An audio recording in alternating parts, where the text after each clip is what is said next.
Marie Dubois, infirmière dévouée à l'hôpital Saint-Joseph de Paris, a reçu une nouvelle inattendue en ce gris matin d'automne. D'une voix pleine d'urgence, son superviseur l'a informée qu'elle devrait assurer un quart de nuit. Marie savait qu'elle n'avait pas le choix, mais cela la rendait inquiète, car elle n'avait personne avec qui laisser sa fille Claire, âgée de 7 ans. Ce sera juste aujourd'hui, je le promets, dit-elle en se penchant au niveau de Claire et en lui tenant ses petites mains. La jeune fille, avec ses yeux curieux et ses cheveux dorés, hocha simplement la tête, faisant confiance à sa mère. En arrivant à l'hôpital, le mouvement était intense comme d'habitude. Les infirmières couraient d'un côté à l'autre, les médecins vérifiaient les dossiers médicaux et les patients attendaient des soins en silence. Marie a guidé Claire vers une petite salle de repos pour les employés, où elle avait laissé quelques jouets pour la divertir. « Reste ici, mon amour. Ne pars pas, d'accord ? Je reviens bientôt, » demanda Marie en caressant le visage de sa fille avant de fermer doucement la porte. Pendant que Marie se concentrait sur ses tâches, Claire, de nature curieuse et aventureuse, décide d'explorer discrètement l'hôpital. Elle savait qu'elle devait rester dans la pièce, mais la tentation de découvrir ce qui se trouvait au-delà des murs était trop grande. En pleine nuit, un tumulte s'empare de l'hôpital. Un mystérieux patient était arrivé, retrouvé inconscient dans les rues de Paris, sans papier ni aucune pièce d'identité. L'équipe médicale était perplexe, l'homme, avec son apparence usée et ses cicatrices sur tout le corps, semblait avoir vécu une vie difficile. « Qui est-il » demanda l'un des jeunes internes en examinant attentivement le patient. « On ne sait pas » a répondu le docteur Leblanc, chef de l'équipe médicale. Il a été retrouvé sans aucune identification. Nous devons le stabiliser et en savoir plus sur son histoire. Marie a été chargée de s'occuper du patient mystérieux, qui avait été placé dans une chambre isolée. En entrant dans la pièce, elle ressentit une étrange familiarité avec lui, quelque chose qu'elle ne parvenait pas à expliquer. Il s'approcha du lit et, tout en réglant les appareils, il observa son visage avec curiosité. « Qui es-tu » se murmura-t-elle, intriguée. Lors d'une courte pause, Marie retourna dans la salle de repos pour voir Claire, mais trouva l'espace vide. La panique s'empara de son cœur. Elle savait que Claire était curieuse, mais elle ne s'attendait pas à ce que la fille parte de là. Il a commencé une recherche effrénée dans les couloirs de l'hôpital, demandant à tous ceux qu'il rencontrait s'ils avaient vu sa fille. « Avez-vous vu une fille blonde de 7 ans » a-t-il demandé, la voix tremblante d'inquiétude. Finalement, alors qu'il passait devant le service de pédiatrie, il aperçut Claire discutant avec animation avec une infirmière âgée nommée Margot. Soulagée, Marie courut vers eux. « Claire ! Je t'avais dit de ne pas quitter la pièce » s'est-il exclamé en s'agenouillant pour serrer sa fille dans ses bras. « Désolée, maman. Je voulais juste voir l'hôpital » répondit Claire avec un sourire innocent.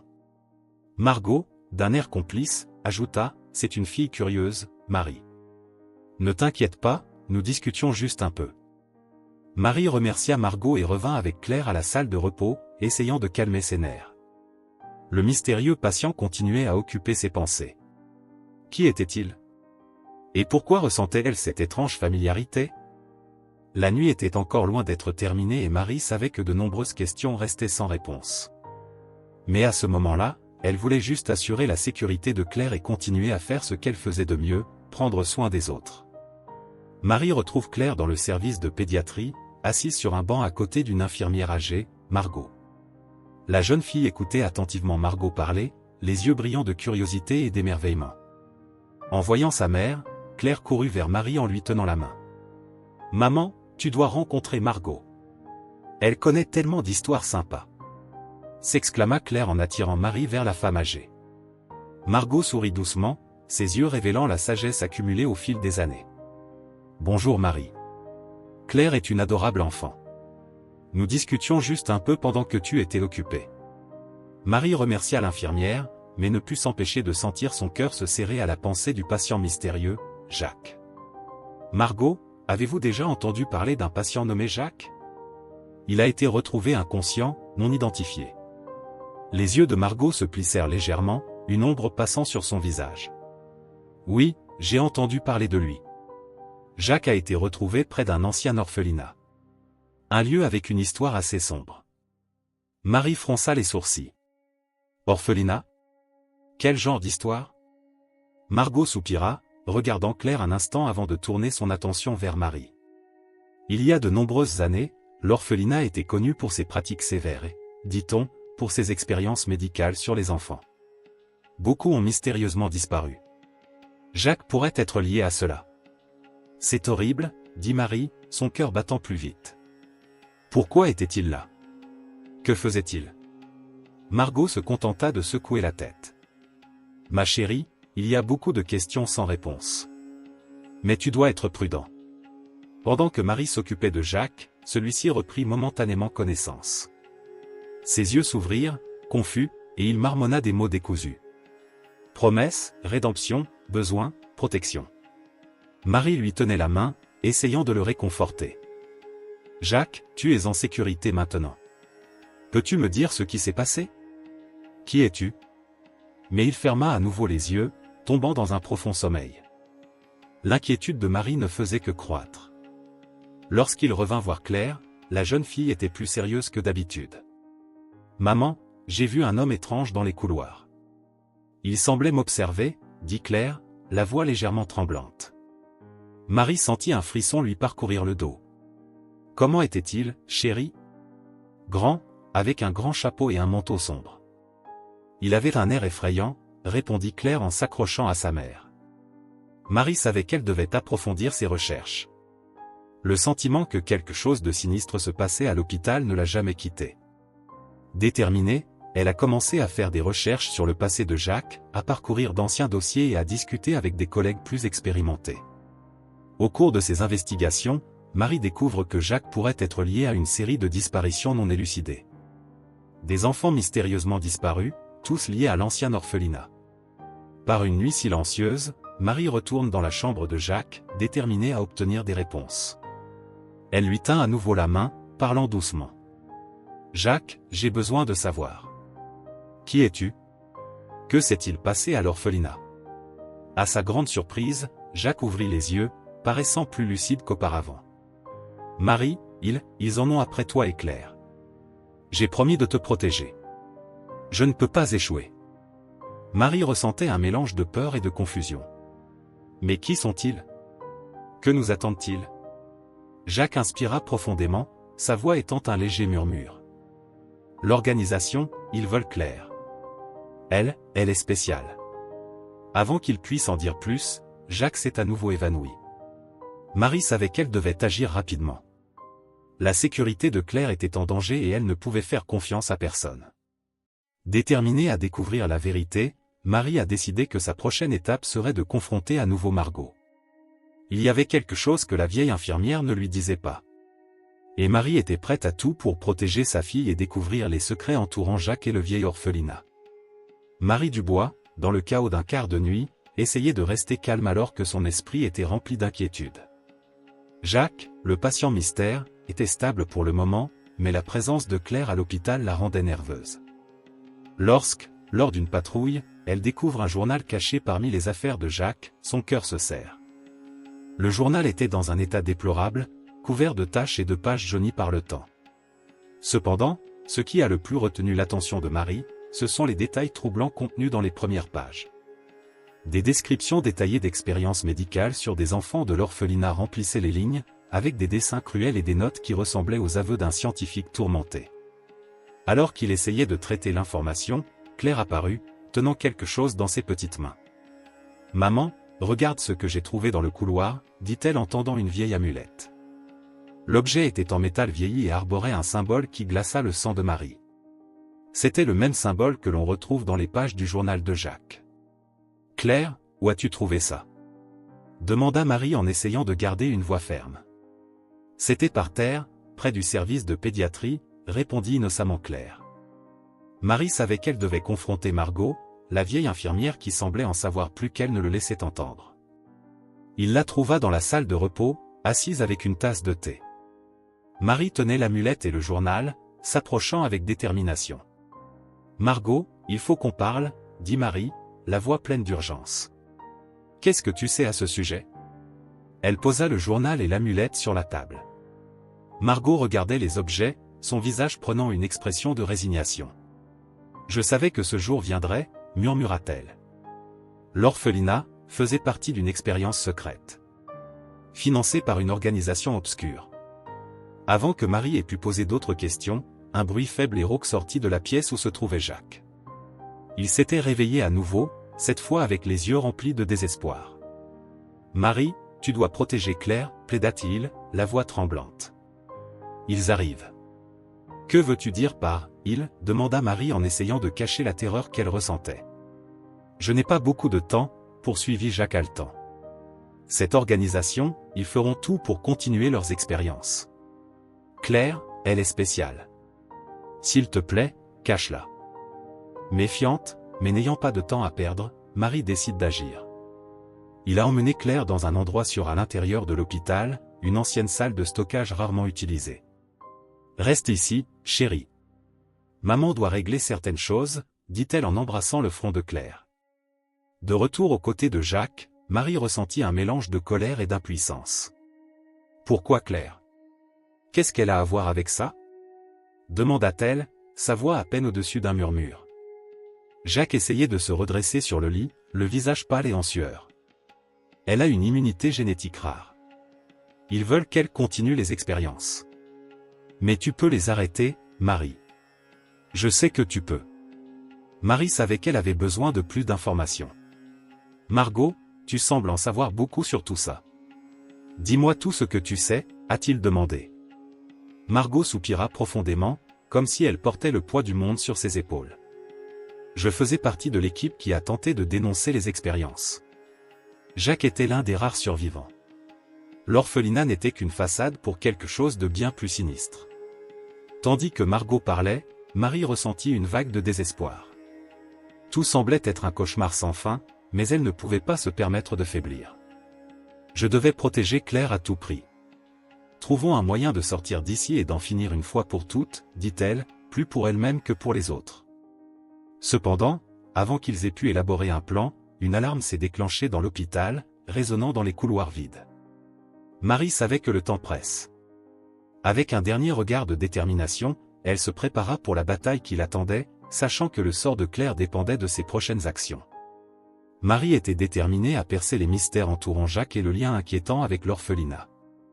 L'aile abandonnée de l'hôpital a toujours été un lieu à éviter, entouré de légendes et d'histoires d'horreur parmi le personnel. Maintenant, il semblait que ces histoires contenaient une part de vérité. Marie marchait dans les couloirs sombres, lampe de poche à la main, tandis que Margot l'accompagnait, tenant à la main un dossier contenant d'anciens documents trouvés dans les archives de l'hôpital. « C'est ici, » dit Margot, la voix légèrement tremblante. « C'est ici qu'ils ont fait les expériences. » Marie ouvrit la porte rouillée, révélant une pièce pleine de vieux matériel médical, couverte de poussière et de toiles d'araignée. Au centre de la salle, une table d'opération était toujours installée, comme si elle attendait un nouveau patient. « Comment ont-ils pu faire ça à des enfants ?» marmonna Marie, horrifiée. Margot soupira, son expression remplie de tristesse. Ils croyaient faire des progrès scientifiques. Mais tout cela se résumait à la cruauté et à la cupidité. En explorant l'aile, Marie trouva un tiroir verrouillé. Avec quelques difficultés, il réussit à l'ouvrir, révélant une série de documents détaillant les expériences. Dans l'un des rapports, il y avait une liste de noms d'enfants. C'était là, Jacques Dubois. « Jacques, mon Dieu !» murmura Marie, ressentant un mélange de choc et de tristesse. C'est alors que Claire a commencé à se sentir mal.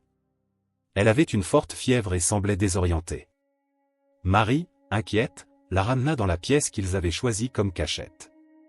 Alors qu'il essayait de la calmer, il remarqua quelque chose d'étrange, un petit symbole semblable à l'amulette que Claire avait trouvé apparaissait maintenant sur la peau de la jeune fille. « Margot, que lui arrive-t-il » demanda Marie, désespérée. Margot examinait le symbole d'un air inquiet. « Je crains qu'elle ne souffre des effets des anciennes expériences. Nous devons trouver un moyen de l'aider. » Marie se replongea dans les documents, cherchant frénétiquement tout indice pouvant expliquer ce qui se passait. C'est alors qu'il découvre une vieille photo, cachée entre les pages d'un des rapports. C'était une image de Jacques, encore enfant, à côté d'une femme qui ressemblait incroyablement à Marie. « Ce n'est pas possible, » dit-elle en regardant la photo. Jacques, qui était dans un état de semi-conscience, se remit à marmonner. Marie s'approcha, essayant de comprendre ce qu'il disait. « Marie, je suis ton frère », réussit-il à dire avec beaucoup d'effort. « Ils nous ont séparés. J'ai été emmené aux expériences. Les paroles de Jacques frappèrent Marie comme un coup. Elle regarda Margot, qui hocha la tête. Il dit la vérité. Jacques est son frère. Ils l'ont emmené quand il était encore bébé, a expliqué Margot. Marie ressentait un mélange de colère et de tristesse. Tout avait un sens désormais, l'étrange familiarité qu'elle avait ressentie en le voyant, la connexion inexplicable. Et maintenant, Claire était menacée par les mêmes monstres qui avaient détruit sa famille. Il faut la sortir d'ici, Margot, dit Marie avec détermination. Je ne les laisserai pas blesser Claire. Margot hocha la tête. Mais nous devons être prudents. Ils sont toujours là-bas et ils n'abandonneront pas facilement. Alors qu'ils préparaient leur fuite, Jacques eut un moment de lucidité. Il tenait fermement la main de Marie, la regardant dans les yeux. « Protégez Claire, supplia-t-il. Ils essaieront de t'utiliser comme ils m'ont utilisé. Ne les laisse pas te prendre. » Marie hocha la tête, les larmes aux yeux. « Je le promets, Jacques. Je la protégerai, quoi qu'il arrive. » Avec l'aide de Margot, Marie commence à organiser un plan pour s'échapper de l'hôpital avec Claire. Elle savait qu'il serait confronté à de nombreux dangers, mais elle était prête à se battre de toutes ses forces pour sauver sa fille et découvrir la vérité sur son passé. Alors qu'il se préparait à s'enfuir, Marie regarda Jacques une dernière fois. Il était faible, mais une expression de soulagement et d'espoir pouvait être vue sur son visage. « Sortons d'ici, mon frère. Finissons en ensemble, dit-elle, déterminée. Marie savait que le combat ne faisait que commencer, mais elle n'était pas seule.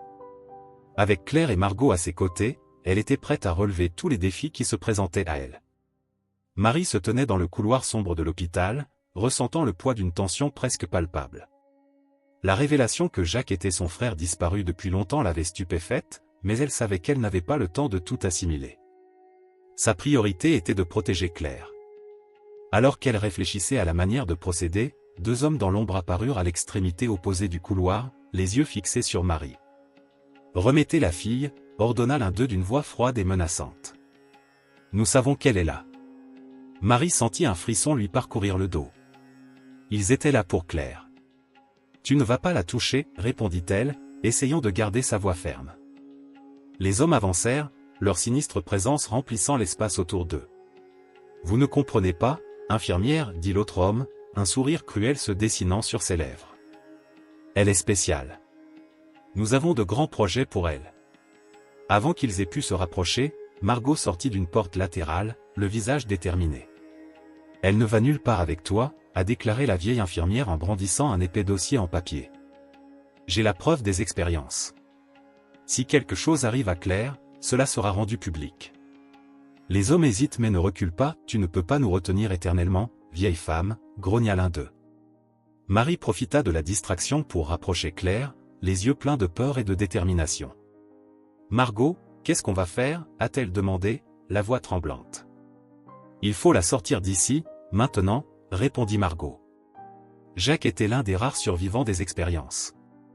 Il savait que cela pouvait arriver et m'a laissé des instructions. Il existe un réseau de soutien prêt à m'aider. Marie regarda Jacques, allongé sur la civière voisine, les yeux s'ouvrant lentement.